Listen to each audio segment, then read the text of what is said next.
eben noch geprobt und jetzt schon bei uns im Studio, was mich sehr freut, nämlich es ist ein Mann, der Musikgeschichte geschrieben hat, mehr als 100 Millionen Alben verkauft. Sein Debütalbum ist eines der erfolgreichsten aller Zeiten und jetzt ist er wieder da mit einem neuen Album, dem 12. Meat Loaf. Hallo. You speak German really well. Yeah, thank you. Even from Austrian. I'm wondering as well. Ja, ich als Österreicherin versuche mein Bestes. Really good. Ja. Willst du mit mir ins Kino gehen? Na, jederzeit. Was gucken wir uns denn an? Nein. A good choice, a good choice. What did you say back? But it's always better to say no than yes, if you don't understand something. I think so. I know I asked you to go to the movies, but I don't know what your reply was. I was asking which movie we should go. Oh, I see. Okay. Do you have time to go out for movies sometimes or never? No, I haven't been out. One afternoon I went to a 11:15 in the morning movie about 8 months ago because people were coming to the house to do something and I didn't want to be there.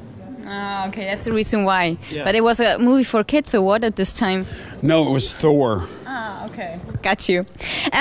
You're here tomorrow at Wetten, actually the last show of Thomas Gottschalk, to present a medley because you've got a new album, the 12th, and it's a very special one. You said it's the most personal one of yours. Is it because you sing out of your perspective, your point of view, and not out of the perspective of another character this time? I didn't even have to give an answer. You just gave it for me. Ah, okay. That was the perfect answer. Yeah? Yeah, it's from my perspective. Exactly. In fact, just answer that for me, will you? Okay, da muss ich dazu lernen. That's not a good question then. But do you see, you're not very optimistic in our times, right? Well, now, see, that's not necessarily true because the first song really deals with me and my faults and my what I have to deal with. And then it goes in it sequences in an order, but it's all seen through my eyes. But as you go through, it gets more optimistic, and it's very political. But I don't hit you over the head with it. There's things about suicide. There's things about cancer victims. But I'm not hitting you over the head. But then it becomes optimistic into the when you get to a song called Our Love and Our Souls, where it's just two normal people who have these problems that everyone has. And Patty then sings the chorus and says, listen, none of that matters as long as we have our love with each other and our souls. And then it even gets more optimistic with a song called Stand in the Storm. You work with Patty for so many years now. She's singing with you California Dreaming on your record as well. What's so special about her? Well, she's a great singer, and she's a lot younger than me. So when if I'm having a little bit of an off night, I know that Patty's like a rock. She can do it. Yeah, I've had in the whole time that I've been working with Patty, I've seen her have one off night, and that was just recently. And the poor thing was hysterical. And she was crying. We couldn't stop her from crying. And it's like, I said, now you know how I feel. And she'd never had one before. She'd never had this off night. Why did you choose California Dreaming then to sing with her on the record? Why this cover version? Because I think that's the way John Phillips, the writer who wrote the song, intended it to be, because it's a metaphor, really. It's not really about somebody wants to go to California. It's not the little, all the leaves are brown and the sky is gray. Because the minute you hear the sky is gray, that tells you there's something wrong. And really, California Dreaming, if you ever knew, I knew John Phillips. So he was kind of a depressed human being. And it was a metaphor for somebody not being able to follow their dreams and fear holding them back. And that's what California Dreaming is. It's not really about someone who's dreaming about California. It's about somebody who's dreaming that they want to go do something really bad. And I would say that's 98% of the population who want, they're not happy with what they're doing, and they have a dream to do something else, but what's holding them back is fear. Can you do always what you want to do? No one can. No one can. But I sure do damn try. Is it this time, because it's such a personal record, is it that you're more nervous about the upcoming, because it released yesterday? So is it more special than the other records then, or is it the same? The last two records, Hang Cool Teddy Bear and Hell in a Handbasket, have been, since Batted to Hell, the two most special records I've ever done. They're very different. Now, Hang Cool Teddy Bear is totally character driven, because it's really a film script. And Hell in a Handbasket is personal, so it's emotionally driven. And so those two records, there's only 3 records that I can listen to, that I've done that I can sit and listen to all the way through without stopping and going, oh, why did I do that? Okay. And one's Batted to Hell, and then Hang Cool Teddy Bear, and then I'm going to pick it up and show it, just because I've got to. This is not the right cover, but it's got the right name. Meat Loaf, Hell in a Handbasket, okay? It's the wrong cover. But that's beside the point. Okay. There's something special on the record, because you've got 2 great rap artists, great hip-hop artists on this record as well, Chuck D from Public Enemy and Lil Jon. So how comes? Right. Well, one's rap, and that's Chuck D, and the other one's hip-hop. Yeah. And they're very different art forms, and how they approach their poetry and how they approach their stance and their views are very different. Why they're, well, one is because I met Little John, he became my friend. And so I wanted to do something with Little John. So I came across this song called Stand in the Storm. And I thought, okay, this is an amazing song. This will be great for me to do with Little John and with a guy named John Rich. And when we were doing Mad Mad World, we were putting in another song in the middle of it. We were combining 2 songs, and they were working on a key for me to sing this other song. And I went, I shouldn't sing the middle. We should. It needs to be rap.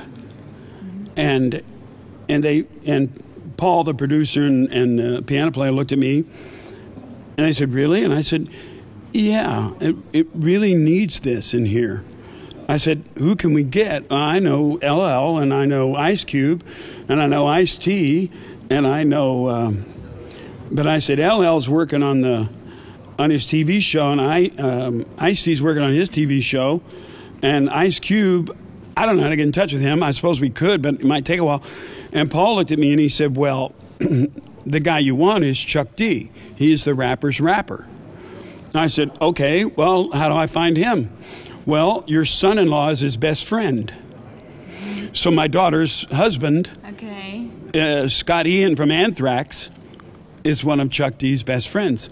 So I picked up the phone and I said, "Scott, I need Chuck." And he went, "Okay." So it all happened in about 20 minutes. But why did you feel it has to be rap? It came from total feeling. It wasn't, and it just came. It wasn't like I sit and thought about it. It just was like this thing. It just hit me, and I went. The way the vocal was going, the way I'd done the vocal, and what the song was saying, I just felt it that rap would give it a more powerful. Okay, gotcha. Give it this impact, and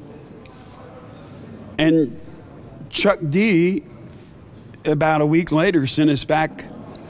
I didn't even know what he was doing. He just sent it back to me. And Paul says, Paul waited for me to hear it, And he plugged it in and he turned it up, and we just sat there like this. Absolutely stunned. And I went, the guy was in my brain. He was inside my head, because he said exactly what I was thinking. I couldn't have done what he did, but what his message was exactly what I was thinking the message should be. So it was pretty spectacular, because it just came from the heart and the emotion, and it came from his heart and his emotion, and it worked. And it's great trying something new out, right? And people don't expect it, so no, I like that. I love new. Yeah. I love new. Once you said that if I could play guitar, I would be incredibly good, because I can think of guitar runs, right? Why didn't you learn it for yourself then, playing the guitar? Was there no time, or? No. I would. If I would have played guitar, if I would have been able to play guitar, I would be as good as Jeff Beck. But what happened? Jeff Beck? I couldn't tune it very well, and so it was frustrating. Okay. It's constantly going dong dong dong dong dong dong dong dong. Oh man, come on. So you have to ask Paul Krug to do that for you. Well, no, now see, this was back a long time ago. This was the guitars were made of hollow stone, and the neck was stone. I mean, it was in the Stone Age when I got the first guitar, and so if it would have been a few years later when they had guitar tuners, I would have been fine, because I've learned some guitar from these guys. You could start now. Well, I could start now, but I went to acting instead, and so I went to that craft, and so that's making that craft worked right. Does your talent, because you're speaking about acting right now, does your talent and your musicality helps you while acting as well? Your rhythm, feeling for rhythm and tempo? No, I have no rhythm. None. I have no rhythm. The poor band, they're in such trouble all the time. No, I always say I'm not a musician. I'm an actor, and because that's the skill that I take to the vocals, to the stage. That's really where I started. I didn't start music. I started acting. It was musical as well, right? The first musical edition. Yeah, well, no, it was actually plays early on when I was 14. And there was an alternative in school, acting class. So at the age of 14, you actually, for a third of our grade, we had to direct a play. And so I directed a play called The Bad Seed, which is a famous movie. And I was in it, and I directed it in the round, which I got an A for, because the teacher had no conception that anybody would ever direct anything in the round at the age of 14. And she wanted to know how I even knew about it. I said, I don't know. I just did. And so the audience sat in a circle, and all the characters were on stage all the time. And when they weren't speaking, they were standing in corners with facing the audience without moving. So would you say if we see you on stage, it's a character as well? It has nothing to do with you as a person, or what? No. Listen, nobody that you ever see on stage in a rock concert, you're never seeing them. I don't care what they tell you. You're seeing a persona. You're not ever seeing them. I don't care what they tell you. They're not telling you the truth. Whenever they go, oh, I'm just myself up there. What a load of horse manure. It's just it is so phony, because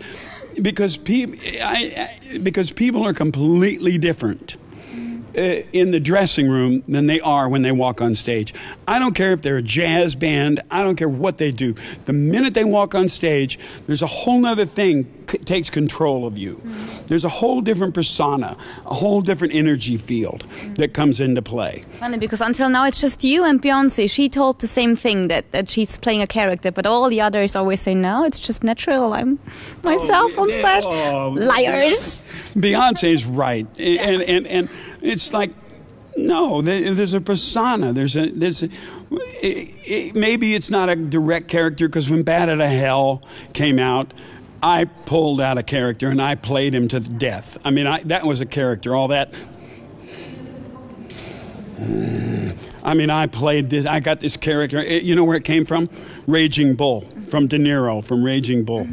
And so I just watched Raging Bull a lot. But believe me, I know people on stage, I know people off stage, and they're not the same. Good to know from now on. Don't let them tell you that. Never again. Never again. You argue. I just sitting here and say, "You're a liar. You're a bastard." Right. Something like that. You just tell them Meat Loaf said that's not true. Yeah, we do so. I just talked about Paul Krug, your guitarist on tour as well, and the producer of the album. What did he bring to the album? Everything. Everything. I mean, everything. I mean, it was. I've never seen anybody work so hard. I've never seen a producer work that hard, ever. He was like a dog with a bone. I don't think he slept during the whole time. But this record we were doing. We were doing this when we were on the road, so they were doing background vocals in hotel rooms and backstage and bass parts backstage. The drummer, when we had days off, would go home and cut drum tracks. And then they would play guitar to it backstage. They'd play guitar in the hotels. And when we finally got to start doing vocals, I did one vocal in a closet in my house. And then we had this little guest house, and I did 10 vocals on that record in 11 days, and I have no idea how, because I really don't get it. I don't know how it's even feasible or possible for me to do that, because I've never even come close. The one reason I can tell you is because they're not Jim Steinman songs, because I can do one Jim Steinman song in about 10 days. So they're easier. So that's my explanation for being able to do 10 and 11 days, because they're not Jim Steinman songs. But maybe it's then the right thing if it feels like you know. And we made it. We made them. They're almost live vocals. I mean, in the sense of how it comes across. We did all of me. Once I got locked into it on the day we were doing that, I sang it for about 2 hours, and all of a sudden there was this. I just kind of left, and I walked back in the room. Paul goes, "That's unbelievable." I mean, I had done the whole vocal. I mean, we fixed a word or two, but it's pretty much one take. So people can hear that on the record as well. But when will you go? Me chewing gum on the record. Yeah, hopefully. Yeah. Yeah. Sorry about that. I was going to take it out, but once we started, there was nowhere to go but the feathers. Give it to me. Oh no. Give it to me. Oh, no. No. Give me the chewing gum. So tell me, you've been on tour in New Zealand and in Australia. When are you going back to be in Germany then? I don't know. They're talking about May. May? May. Okay, we'll see. We'll see, yeah. So after 40 years doing all the crazy stuff you did, is there anything else you want to achieve? Everything. There's nothing, there's so much to achieve, it's unbelievable. I mean, I want the shows to be better, I want better records, I want to be a better actor, I want to be a better person, I want to be a kinder person, I want to help more charities.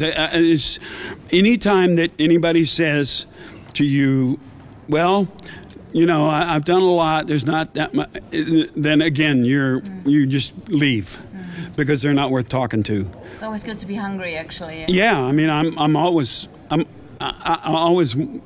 always want to be better than I am in every respect.